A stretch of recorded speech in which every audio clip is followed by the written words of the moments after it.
Hello, it's Tim here at Primo Piano. We're learning the first half of La Donna Immobile. Make sure you've learnt the right hand part before you move on to this second video. So this is the second part, so you need to have learnt the right hand bit.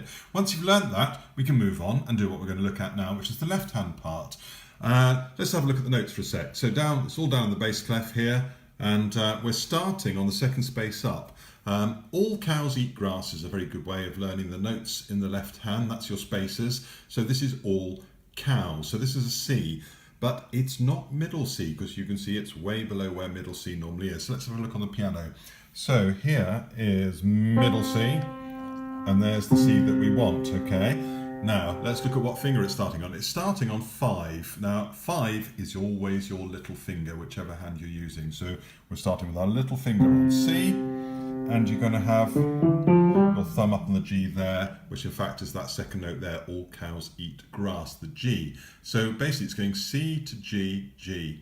Okay, so that first bar goes C, G, G. So let go of the second and third note. So bring the first two together and make that nice and spiky. Then in the second bar, then the starting note is one lower than the C we started with at the beginnings. It's a B. I usually do the lines, Granny's boots don't fit anymore. Granny's boots are B. So you'll take your little finger down to B. So it was there, and now it's going down to there. So the first bar,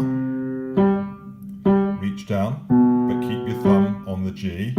Now the third bar is the same, and then it returns to the C. It does the same again, so this is the end of the first line. Then we're going to the next line. Now it's changed to the third line up. So it's not a B, it's Granny's boots don't, D. So that'll be your fourth finger, because that's the finger over it. D, G, G. Then for the next bar, we simply go down a note to F, which is, have a little look, second finger up to your thumb, and then back down to the C, G, G. So I'll play it through for you. I'm just going to call the notes out as I play them, okay? Here it goes.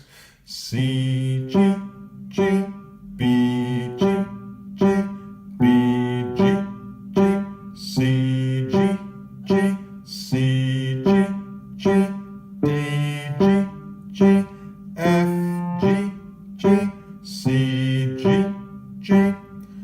And let's just do one, and so I'm going to play it, but this time we're going to follow it through in the music, so you can have a look on my music as we play.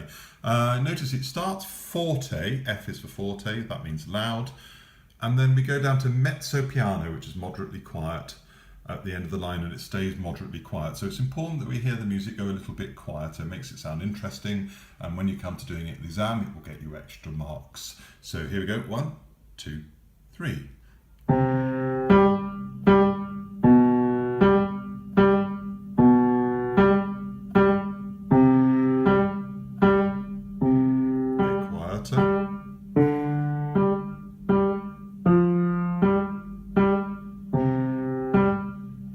And there we go. So have a good few goes of this, and then you're ready to move on to the next video, which is going to show you how to bring the hands together on the first half of the piece. Not as hard as it sounds. They pull together quite nicely, these two parts.